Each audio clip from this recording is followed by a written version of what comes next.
आज अमरपुर गांव में एक बहुत बड़ी नहर का उद्घाटन था और ये उद्घाटन गांव की एक बूढ़ी औरत राधा कर रही थी। गांव वाले राधा की बहुत इज्जत करते थे। राधा ने उद्घाटन किया। सभी गांव वालों ने राधा के पैर छूकर आशीर्वाद लिया। तो कौन है ये राधा और सभी गांव वाले राधा को इतना सम्मान क्यों करते हैं? आइए जानते हैं इस कहानी में। अमरपुर नामक एक गांव था। उस गांव में श्यामू अपने माता पिता के साथ रहा करता। श्यामू एक बड़ा ही मेहनती किसान था। गांव के ज्यादातर लोग खेती ही किया करते थे। एक दिन श्यामू के बापू श्यामू से बोले, श्यामू बिटवा, मैंने और तेरी माँ ने तेरे लिए पड़ोस की गांव की एक लड़की देख ली है। राधा नाम है उसका। जैसा उसका नाम है वैसे ही उसके गुण हैं। वो लोग कल तुझे देखने आ रहे हैं। अगर बात बन गई तो जल्दी ही तेरी शादी हो जाएगी। क्या बापू, तू भी, तुझे मेरी शादी करने की बड़ी जल्दी पड़ी है। क्यों नहीं जल्दी पड़ी रहेगी?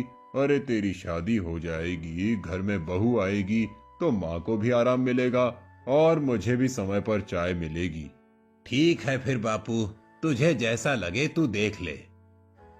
अगले दिन राधा के घर वाले श्यामू को देखने के लिए आते हैं और राधा का रिश्ता श्यामू से तय कर देते हैं। जल्दी ही दोनों की शादी हो जाती है और राधा दुल्हन बनकर श्यामू के घर आ जाती है। राधा जब घर आई तो उसने देखा कि श्यामू का घर बहुत ही गरीबी से चलता है। राधा बहुत ही मेहनती थी। वो दिन भर अपने घर का काम करती और शाम को श्यामू के साथ खेतों में काम करवाती थी। श्यामू भी राधा जैसी पत्नी को पाकर बहुत खुश था। फिर एक दिन जब श्यामू और राधा घर आए तो श्यामू के माता पिता आपस में बहस कर रहे थे। अजी, तुमसे तो कितनी बार कहा है कि लाला के पैसे हमें वापस करने ही होंगे, वरना सुखीलाल हमें चैन से जीने नहीं देगा। भाग्यवान, जरा सब्र तो करो। हमारी फसल बिकते ही लाला के पैसे दे देंगे। तू परेशान क्यों होती है? अजी, परेशान ना हो तो क्या करूं? सुखीलाल कल आया था और कह कर गया है कि उसे अपने पैसे समय पर नहीं मिले तो वो ब्याज बढ़ा देगा। और आपको तो पता है, सारे गांव के साथ सुखीलाल ने यही किया है। क्या करें भाग्यवान, हम गरीबों का नसीब ही खराब है। हमें मजबूर होकर सुखी लाला से मदद लेनी पड़ती है और इस तरह लाला हमें अपने चक्कर में फंसा लेता है। ये सारी बातें राधा और श्यामू सुन रहे थे। तब श्यामू बोला, क्या बात है पिताजी, हमने लाला का कौन सा कर्जा ले रखा है जो लाला हमें परेशान करेगा? बताओ ना माँ, क्या बात है? क्या बताऊं बेटा, तेरी शादी के लिए तेरे बापू के पास पैसे नहीं थे तो तेरे बापू ने लाला से कर्ज लिया, लेकिन अभी तक उसका एक भी ब्याज नहीं दिया। सुबह वो घर आया था और कह रहा था कि हमें उसके पैसे लौटा देने चाहिए, वरना वो ब्याज बढ़ा देगा। बस इसी बात से परेशान हूँ। ओहो माँ, आप लोगों को भी लाला से कर्ज लेकर मेरा विवाह करने की क्या जरूरत थी? और आप लोगों ने बताया भी तो नहीं मुझे। बेटा, हमारे गांव में तो ऐसा ही होता है। हम किसान तो बस कमा और खा सकते हैं। अगर कोई अलग काम करना हो तो लाला से कर्ज लेना ही पड़ता है। ठीक है बापू, अब जब फसल बिकेगी तो हम सारे पैसे लौटा देंगे, आप चिंता मत कीजिए। ऐसे ही समय बीत रहा था। जब फसल पककर तैयार हुई और अपनी लहराती फसल को देखकर श्यामू और राधा बहुत खुश हो रहे थे, तब लाला वहां पर आ गया और बोला, लाओ भाई, मेरे दिए हुए पैसे के सूद के रूप में इस फसल का 1/3 भाग मुझे दे दो। अरे लाला, ये तुम क्या कह रहे हो? हम तुम्हें 1/3 फसल क्यों देंगे? हम इस फसल को बेचकर तुम्हें पैसे चुका देंगे। देख भाई श्यामू, मुझे तुझ पर भरोसा नहीं है और फिलहाल तो मैं अपने सूद के लिए आया हूँ, जो कि 1/3 खेत का बनता है। तेरे बापू से भी बात हो गई है, उन्होंने भी हाँ कर दी है। तू क्यों टांग अड़ा रहा है? चलो भाई चलो, 1/3 फसल काट लो और घर ले चलो। इस तरह लाला 1/3 फसल काट लेता है और घर ले जाता है। श्यामू और राधा बहुत उदास होकर घर पहुंचे और अपने माता पिता को सारी बातें बताई। इस पर श्यामू की माँ बोली, क्या करे बेटा, उसका तो काम ही यही है। जब तक हम उसके पैसे नहीं देते तब तक हमें सूद के रूप में 1/3 फसल लाला को देनी ही होगी। ये सारी बातें सुनकर राधा बोली, अजी आप लोग इतनी चिंता क्यों करते हैं?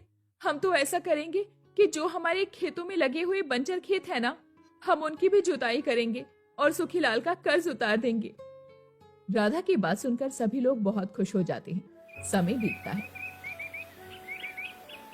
और राधा एक बेटे को जन्म देती है। बेटे के जन्म पर परिवार के सभी लोग बहुत खुश हो जाते हैं। उसका नाम राधा बिरजू रखती है। एक तरफ राधा और श्यामू बिरजू का ख्याल रखते हैं और दूसरी तरफ राधा उसे गोद में लेकर अपने खेतों में श्यामू के साथ बहुत मेहनत करती है और अपने खेतों से लगे हुए बंजर खेत भी जोत लेती है। वो लोग बैलों से अपनी जमीन की जुताई कर ही रहे थे कि तभी सुखी लाला वहां आ जाता है और कहता है, क्यों भाई श्यामू, तूने इस बार सूद की रकम अभी तक नहीं पहुंचाई? पूरे 2 दिन ऊपर हो गए हैं। हाँ लाला, बस कुछ ही दिन में हमारी फसल तैयार हो जाएगी। फिर उस फसल को बेचकर मैं तुम्हारे पैसे दे दूंगा। चिंता ना करो लाला, तुम्हें तुम्हारे पैसे मिल जाएंगे। अरे भाई चिंता कैसी, और मुझे तो मेरे पैसे समय पर चाहिए होते हैं। तुम पैसे नहीं दे पाए तो कोई बात नहीं, अपने ये दोनों बैल मुझे दे दो। जब तुम पैसे दे जाओगे तो अपने बैलों को छुड़ा लेना। नहीं नहीं लाला, ये आप कैसी बातें कर रहे हैं? कुछ तो दया कीजिए हम पर। अगर बैल चले जाएंगे तो हम जुताई कैसे करेंगे? अरे अगर काम न कर पाओ तो मेरे खेतों में आ जाना। मेरे खेतों में बहुत काम है। मैं तुम्हें बंधुआ मजदूरी की नौकरी दे दूंगा। कोई जरूरत नहीं लाला, हमें बंधुआ मजदूर बनने की। तू ले जाइए बैल। अरे अरे श्यामू, तू गुस्सा क्यों होता है? ठीक है ठीक है, चलो चलो भाई, बैलों को खोलो और जल्दी से ले चलो। और इस तरह लाला बैलों को खोलकर ले जाता है। ये देखकर श्यामू और राधा बहुत उदास हो जाते हैं। राधा कहती है, अजी आपने बैलों को क्यों ले जाने दिया? अब हम अपने खेतों की जुताई भला कैसे करेंगे? तू चिंता मत कर राधा, बैल नहीं है तो क्या हुआ, मैं तो हूँ। चल हम दोनों मिलकर खेतों की जुताई करते हैं। मैं बैलों की जगह लग जाता हूँ और तू पीछे से हल चला। और फिर श्यामू बैलों की जगह लग जाता है। राधा पीछे से हल चलाती है और श्यामू बैलगाड़ी को खींचता है। ऐसे ही 4 दिन बीत जाते हैं। राधा को एक दिन पता चला कि वो गर्भवती है। राधा मन में सोचती है, मैं गर्भवती हूँ। अगर ये बात मैंने इन्हें बता दी तो ये मुझे काम नहीं करने देंगे और सारा काम अकेले ही करेंगे। नहीं नहीं, मैं इन्हें ये नहीं बता सकती। मेरे बच्चे को दुनिया में आने से पहले ही मजबूत बनना होगा। और राधा दूसरी बार गर्भवती होती है। ये बात श्यामू को नहीं बताती। श्यामू के साथ वो लगातार खेतों में काम करवाती रहती है। एक दिन की बात है, राधा हल चला रही थी और श्यामू बैलों की जगह बैलगाड़ी खींच रहा था। तभी अचानक एक बड़े से पत्थर के नीचे श्यामू का हाथ दब जाता है। श्यामू जोर से चिल्लाता है, राधा! क्या हुआ? मैं आपका हाथ निकालने में मदद करती हूँ। अरे कोई है, कोई है, बचाओ, मेरे पति का हाथ फंस गया है, बचाओ। लेकिन आसपास कोई नहीं था। काफी देर तक राधा श्यामू के हाथ को निकालने की कोशिश करती है। काफी देर के बाद गांव के कुछ लोगों ने देखा तो मदद के लिए आए। श्यामू का हाथ बाहर निकालकर उसे डॉक्टर के पास पहुंचाया। डॉक्टर ने श्यामू का चेकअप किया और कहा, माफ करना बहन जी, आपके पति की जान तो बच गई, लेकिन मैं आपके पति के हाथों को नहीं बचा पाया। अब उनके हाथ जीवन भर काम नहीं करेंगे। ये सुनकर श्यामू को तो जैसे झटका ही लग गया। नहीं नहीं डॉक्टर साहब, ऐसा मत कहिए। अगर मेरे हाथ काम नहीं करेंगे तो मेरा जीवन ही बेकार है। मैं अपने परिवार का खर्चा कैसे चलाऊंगा? डॉक्टर साहब कुछ तो कीजिए। डॉक्टर चुपचाप चला जाता है। तभी राधा श्यामू से कहती है, अजी आप इतनी चिंता क्यों करते हैं? मैं तो हूं ना। इसके बाद राधा पर ही घर की सारी जिम्मेदारियां आ जाती है। वो घर का भी काम करती है और शामू का भी ध्यान रखती है और खेतों में भी अकेले ही काम करती है। ये देखकर सभी गांव वाले बड़ी हैरत करते हैं। एक दिन जमुना ताई राधा के घर आई और बोली, अरे अरे राधा, मुझे तो तुझ पर बड़ी ही दया आती है।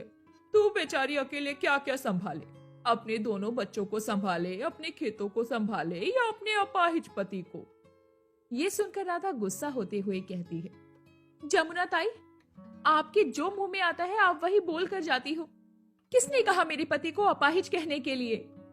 हे भगवान, भलाई का तो जमाना ही नहीं रहा। मैंने जरा सी हमदर्दी क्या दिखाई, तुझे तो बुरा लग गया। और अपाहिज को अपाहिज ना कहूं तो क्या कहूं? तेरा पति अपाहिज ही तो है। मैं जा रही हूँ, तू अपने अपाहिज पति की सेवा में लगी रह। ऐसा कहकर जमुना ताई वहां से चली जाती। इसके बाद राधा बोली, अजी, लोगों का क्या है, लोग तो कुछ भी कहते हैं। आप ऐसे बेकार लोगों की बातों को दिमाग में मत रखिए। चलिए, मैं आपके लिए खाना लगा देती हूँ। राधा खाना लगाने के लिए अंदर चली जाती। तभी शामू मन ही मन सोचता है, क्या गलत कह रही थी जमुना ताई? वो सही तो कह रही थी। मैं राधा का बोझ कम नहीं कर सकता, तो कम से कम उसका बोझ बढ़ाने का मुझे कोई अधिकार नहीं है। और वैसे भी मैं राधा के किसी काम का नहीं बचा। मुझे इस घर को छोड़कर चले जाना चाहिए। कम से कम राधा के सर से एक बोझ तो कम होगा। और यही सोचकर श्यामू आधी रात को घर से निकल जाता है। राधा सुबह उठती है और श्यामू को ना पाकर बहुत घबराती है। वो दौड़कर अपनी सास के पास जाती है और कहती है, माँ, माँ, तुमने इन्हें देखा क्या? सारे घर में कहीं नहीं दिख रहे। नहीं तो बेटा, मैंने तो नहीं देखा। अरे यहीं कहीं होगा, आ जाएगा। राधा श्यामू को आवाज देते हुए सारे घर में और फिर सारे गांव में ढूंढने लगती है। बिरजू के बापू, बिरजू के बापू कहाँ गए? बिरजू के बापू कहाँ गए आप? कहाँ चले गए? अरे ओ बिरजू के बापू। शाम हो जाती है, लेकिन श्यामू का कहीं अता पता नहीं चलता। थक हार कर राधा घर आ जाती है और अपनी सास ससुर को सारी बातें बताती है। राधा के ससुर उसे तसल्ली देते हुए कहते हैं, बेटा तू इतनी परेशान ना हो, आ जाएगा वो। लेकिन ऐसा कुछ नहीं होता। अगले 15 दिन बीत जाते। श्यामू का कहीं भी अता पता नहीं चलता और इसी गम में श्यामू की माँ का देहांत हो जाता है। अब राधा को अपने परिवार की चिंता हो रही थी, इसीलिए राधा अपने 10 साल के बिरजू और 8 साल के रामू, अपने दोनों बेटों को लेकर खेतों में काम करने चली जाती है। राधा अपने खेतों में लगातार काम करती है। कुछ दिनों के बाद राधा के ससुर का भी देहांत हो जाता है। अब राधा अपने दोनों बेटों के साथ दुनिया में अकेली पड़ जाती है और इसी बात का फायदा उठाकर एक दिन सुखीलाल राधा के घर आता है और कहता है, अरे राधा, तू इतनी सुंदर है, मैं तुझे इस मुसीबत में नहीं देख सकता।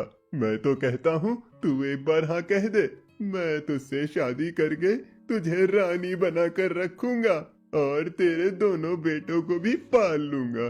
तू बता। सुखीलाल, अपनी औकात मत भूल। मेरे पास खाने को नहीं है तो तू मेरी गरीबी का मजाक उड़ाने आया है? तू क्या समझ रहा है मैं अपनी गरीबी से परेशान होकर तुझसे शादी कर लूंगी?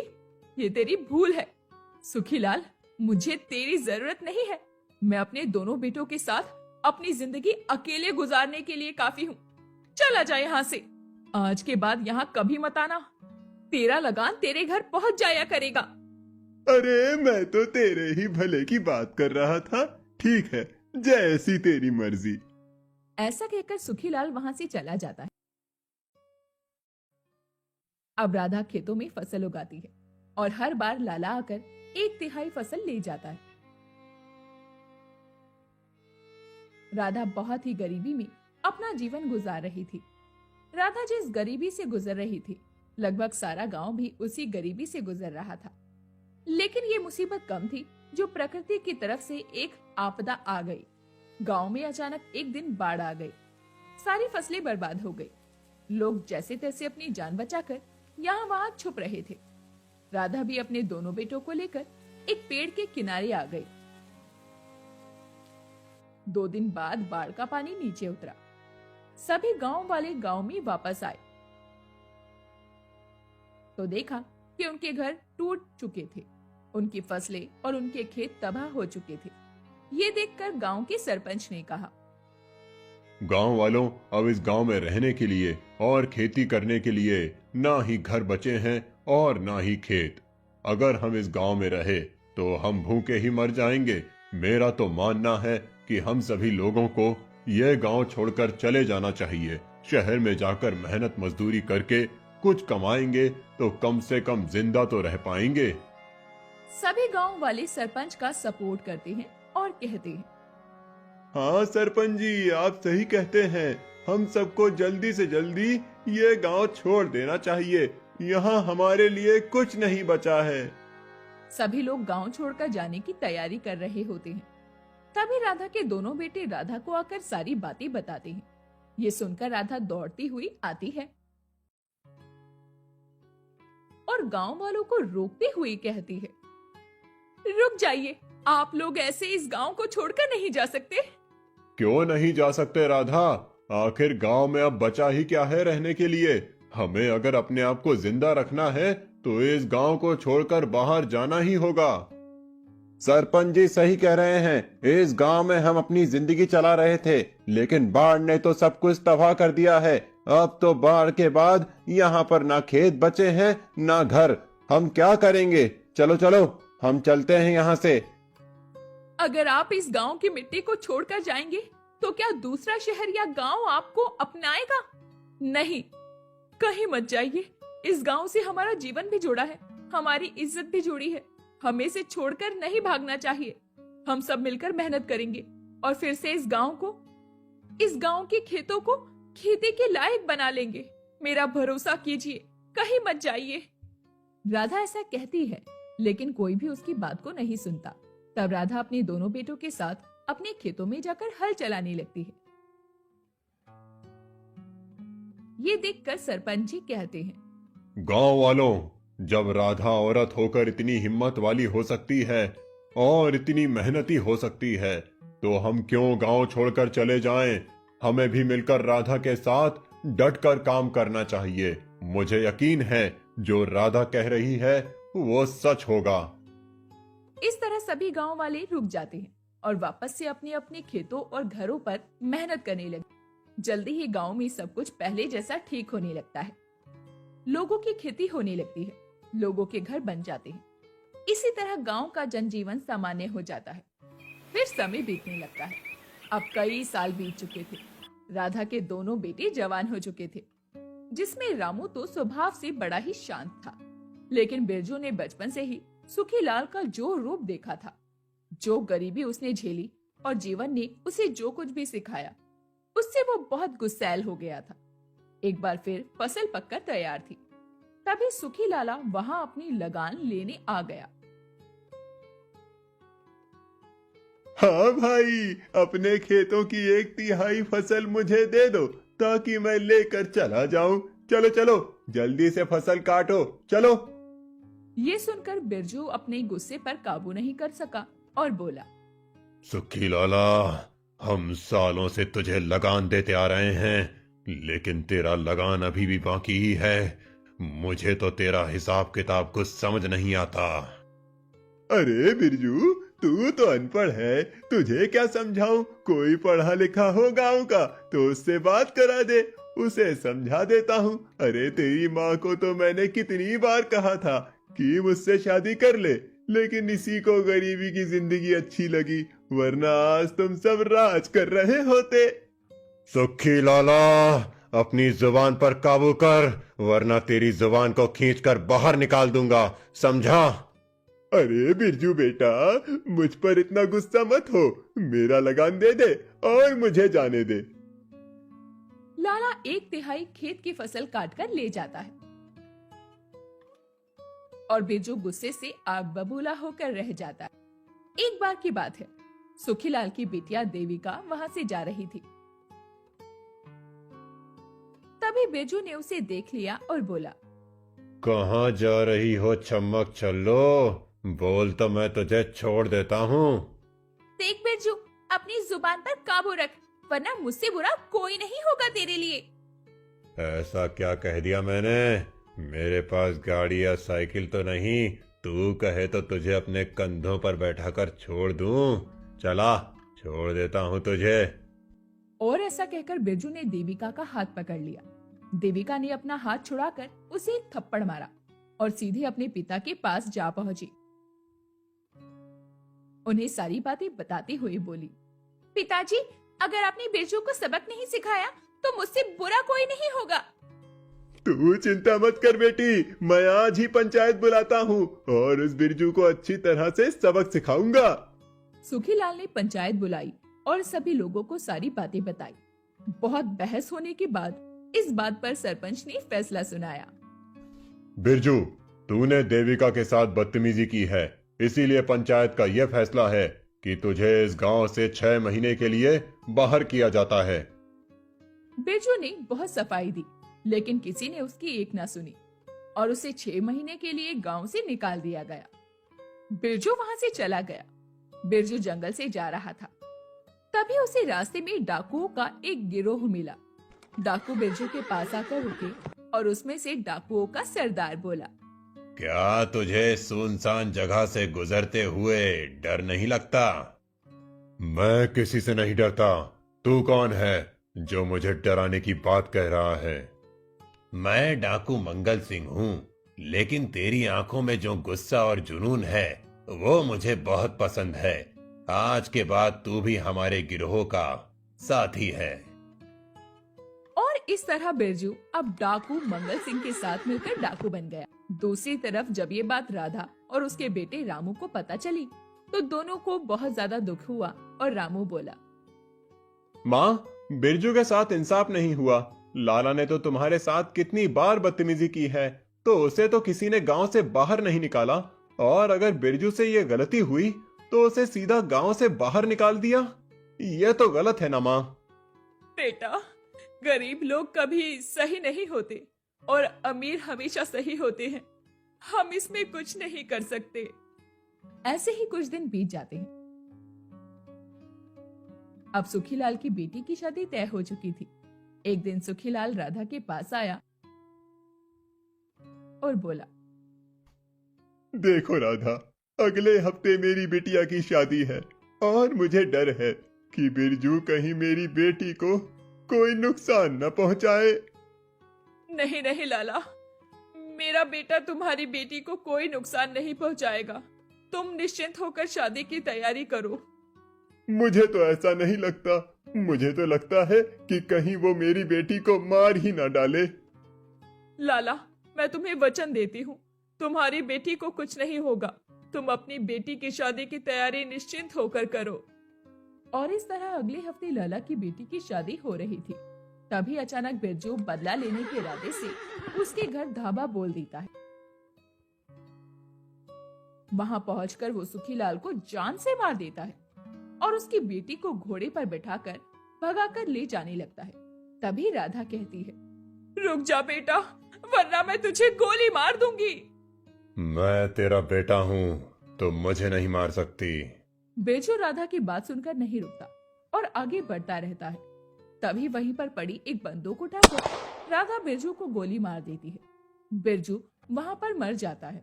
सरकार राधा को डाकू को मारने के लिए इनाम देती है, लेकिन राधा के मन की तकलीफ केवल राधा को ही मालूम थी।